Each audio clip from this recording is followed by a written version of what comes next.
Bonjour à tous et à toutes, j'espère que vous vous portez bien et que vous avez passé une bonne semaine.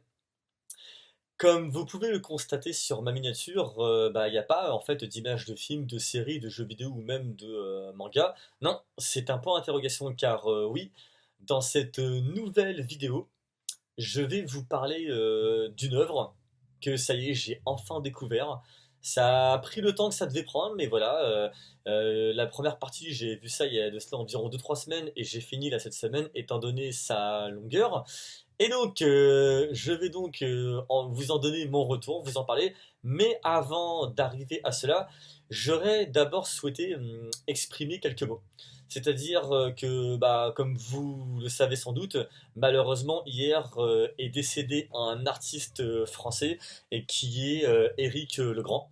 Donc Éric Legrand qui était un acteur, également un directeur artistique, mais il était surtout connu pour faire le doublage en VF sur Saint Seiya, donc les Chevaliers du Zodiaque, ainsi que Dragon Ball, mais également les nouvelles aventures de Lucky Luke. Et donc je souhaitais porter hommage à cet artiste français et le remercier pour le formidable travail qu'il a fait en tant que doubleur. Car oui, il faut quand même savoir, et je dis ça pour certaines personnes, des fois que j'entends me dire que le doublage ça sert à rien, que c'est hyper facile. Non, le doublage est un métier assez compliqué. C'est autant compliqué que d'être acteur. C'est pas seulement avoir un micro, on récite une poésie, puis ensuite on balance. Non, on comprend quand même le personnage, c'est-à-dire que un doubleur ou une doubleuse fabrique des sentiments, fabrique des émotions, car le but est de nous faire rêver et qu'on y croit. Donc par conséquent, forcément, c'est un métier que n'importe qui ne peut pas faire. Et donc, je tenais à remercier cet artiste pour le formidable métier qu'il a fait, et par conséquent, RIP à lui et qui repose en paix. À présent, je vais vous donner mon retour donc sur une œuvre que j'ai découvert récemment. Et j'en ai mis du temps parce que on m'en a beaucoup parlé, mais j'avais pas envie plus que ça, étant donné le sujet qui en était. Voilà, moi, tout ce qui est mafia, drogue, etc., je vois pas trop intérêt, sachant que c'est quelque chose que l'on peut voir dans la vie de tous les jours. Mais en revanche, quand l'histoire est bien écrite, bien réalisée, bien interprétée, et que par conséquent on n'en décroche pas une fois qu'on la regarde, eh bien pour moi, voilà, c'est du pur film cinéma et par conséquent, tout est ok pour moi. Et donc, je vais vous donner mon retour sur la trilogie de Francis Ford Coppola, Le Parrain. Et ouais, ça y est, je l'ai enfin vu. Et écoutez, eh bien je suis très content de l'avoir vu, voilà. C'est-à-dire que j'avais eu le même syndrome qu'avec Berserk. Berserk, on en avait parlé, mais bon, moi, des fois, c'est soit on m'en parle à mort, je vais regarder, et soit on m'en parle, et puis j'ai pas envie de voir parce que justement, on m'a trop tambonné le cerveau, et par conséquent, j'aurais pas envie. Donc, le parrain, c'est un petit peu la même chose. On m'en a très souvent et longuement parlé. Et puis, là, j'ai eu le déclic. Le mood était là. Donc, let's go. Je me suis lancé, et waouh! Alors, moi, qui ne suis pas du tout un expert dans les films de mafieux, je vais donc tenter de m'exprimer au mieux face à ce genre de cinéma. C'est-à-dire que j'ai adoré cette saga. Après, si je devais, pardon, vous donner mon préféré, sans aucune hésitation, le 1. C'est-à-dire que cette saga est une trilogie légendaire, mais le 1 en particulier est pour moi à la fois un pur film de cinéma, mais du cinéma pur et brut, comme vous n'en retrouverez que très peu sur grand écran et plus particulièrement aujourd'hui. Mais à côté de cela, mais c'est un cours de cinéma en lui-même, que ce soit dans la mise en scène, les prises de vue, la composition des images, l'ambiance qui est posée, les costumes, l'interprétation des personnages, c'est parfait. C'est-à-dire que cette œuvre, quand je l'ai découverte, eh bien, le 1, je dirais que Bah, non seulement il rentre sans aucune hésitation dans mon top 10, voire même mon top 5 de mes films préférés, c'est à présent devenu un de mes films de chevet, mais en plus de ça, je crois que c'est peut-être un des meilleurs films de cinéma, mais que j'ai jamais vu de toute ma vie.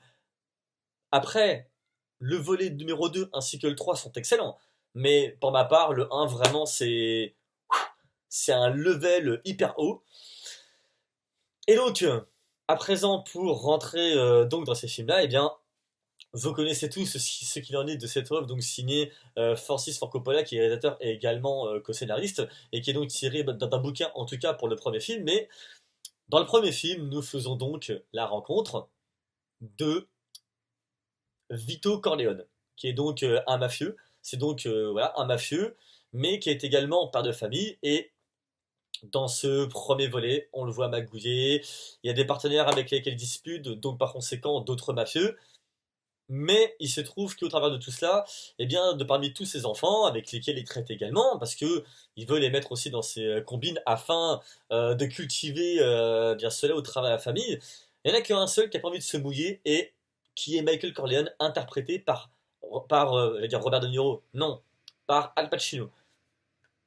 Arrivé à 45 minutes de film, il va y avoir une première tentative d'assassinat sur Vito Corleone et ensuite, Michael Corleone, suite à cette attaque, va commencer de plus en plus à plonger dans le côté obscur de la force suite à ce qui va se passer envers son père. Dans un premier temps, il va d'abord s'extradier en Sicile, qui est donc leur pays d'origine, pays natal. Et ensuite, à la fin de cet épisode, de ce film, pardon, Vito Corleone décède. Et ensuite, c'est donc Michael Corleone qui va donc récupérer le flambeau et bien de la famille en tant que parrain.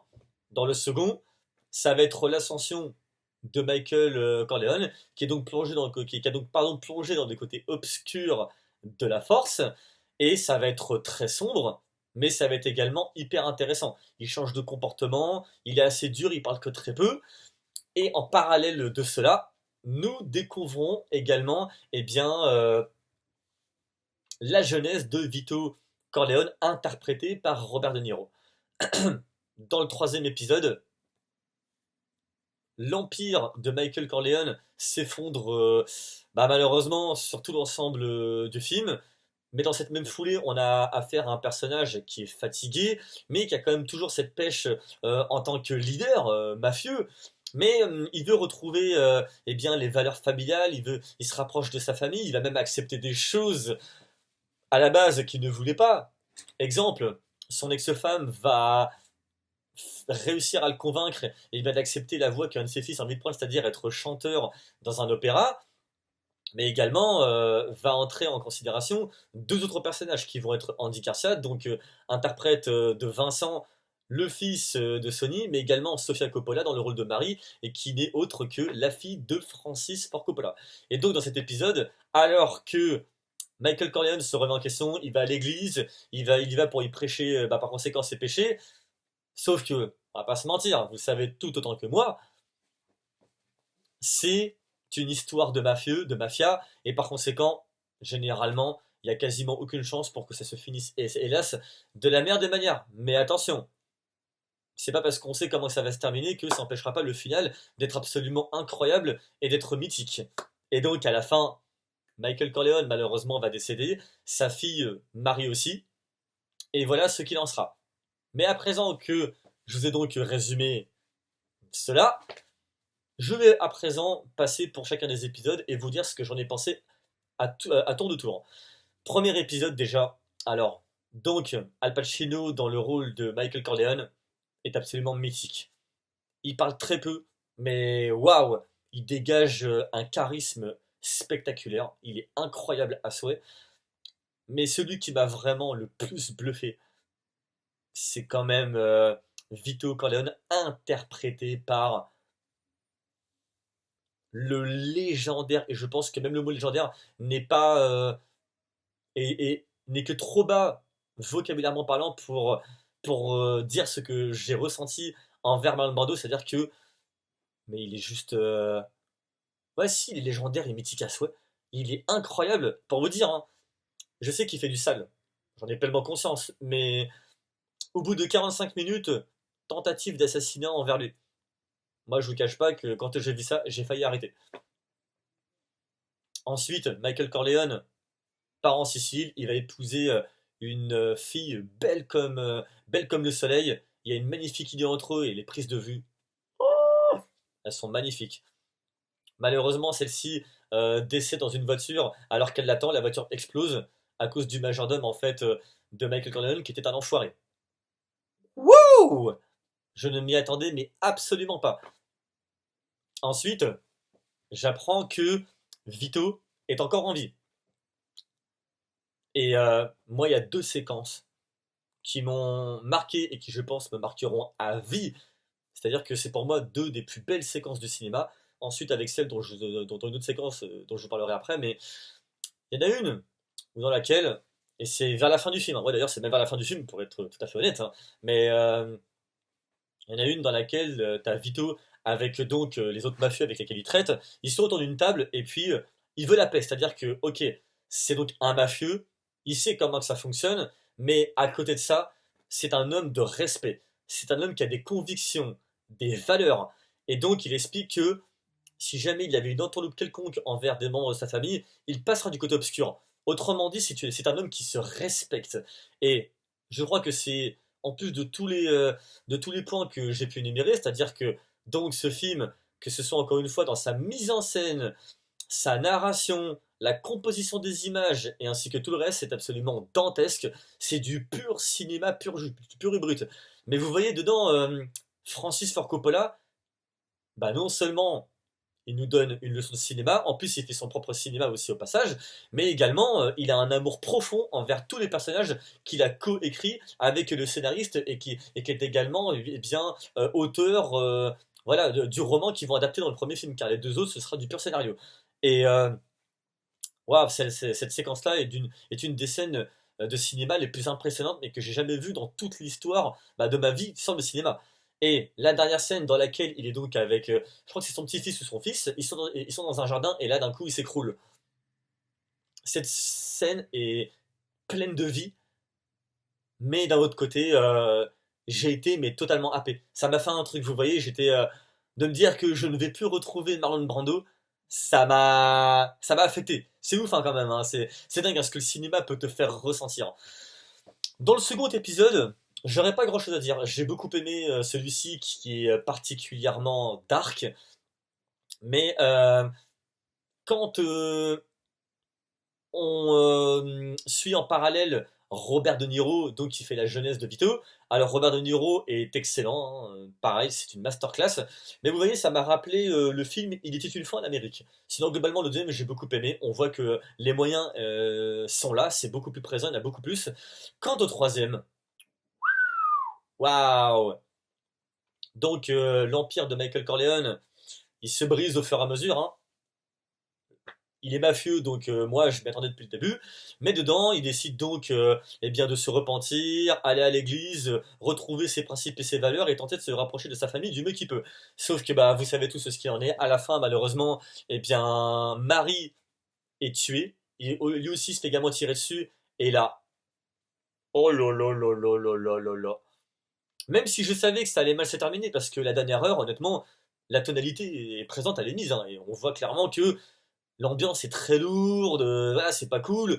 Michael Corleone, donc avec sa famille, ils vont donc voir leur fils chanter à l'opéra, et quand il en ressort, déjà moi Marie, quand elle est touchée, ouais, ça m'a transpercé le cœur, mais alors, Michael Corleone, quand il s'écroule sur elle, et puisque là, il lâche un hurlement, oh, j'ai été, mais j'ai rarement ressenti ce genre de sentiment en regardant un film. Et vous voyez, ce sentiment dont je vous parle, je ne le ressens quasiment plus aujourd'hui quand je vais voir un film au cinéma, malheureusement. Et une fois que cela est terminé, on retrouve Michael Corleone dans une dernière scène. Il a vieilli, il est assis sur une chaise et il est tout seul à côté je crois qu'il semble être un puits avec un chien. Et puis là, il ressasse en fait les plus beaux moments de sa vie, c'est-à-dire avec Marie quand ils vont danser lors d'un repas, avec enfin pas que sa première épouse, mais plutôt celle qu'il va épouser quand il va en Sicile, qui est au passage une magnifique scène. Mais tout cela, il se le ressasse et puis après, il tombe par terre, et c'est la fin du film, l'exécution finale. Et vous voyez, cette scène pour moi est pareil, c'est peut-être une des tragédies mais les plus puissantes et les plus magnifiques, mais que j'ai jamais vues de toute ma vie dans l'histoire du cinéma. Cette trilogie est un chef-d'œuvre absolu, et ce sur tous les points. Bravo à Francis Ford Coppola pour cette œuvre. Merci autant qu'à lui qu'à son équipe et également à son co-scénariste. Mais ouais, vous voyez, pour toutes les personnes qui auraient envie de faire du cinéma et qui n'auraient pas forcément rien parce qu'une école de cinéma c'est de l'argent, il faudrait prendre un prêt, il y a tout un ensemble, et je suis le premier à savoir, moi qui ai passionné de cinéma et qui a autant envie d'en faire mon métier, j'aurais envie de vous dire, vous n'avez pas les moyens de vous payer une école à 8 000 euros. Alors, je ne vous dis pas ça évidemment pour vous donner un quelconque ordre, mais regardez Le Parrain, et rien que là déjà avec ça, vous avez déjà une exécution du cinéma. Il y a toutes les clés dedans, que ce soit dans l'écriture, la narration visuelle, la composition, enfin, la caméra, chaque plan, tout est iconique. Je pense notamment à une séquence dans la une que j'ai failli oublier, et ce serait vraiment, ça aurait été un drame que je le dise pas, mais il y a une séquence où il y a Sony avec sa femme, ils sont dans un appartement, et alors que sa femme a préparé le repas et que Sony est sur le point de partir pour rejoindre eh bien, ses différentes missions, sa femme, elle pète un câble, elle commence à acheter la vaisselle de par terre, autrement dit, elle met la maison en vric et en vrac, elle la retourne dans tous les sens.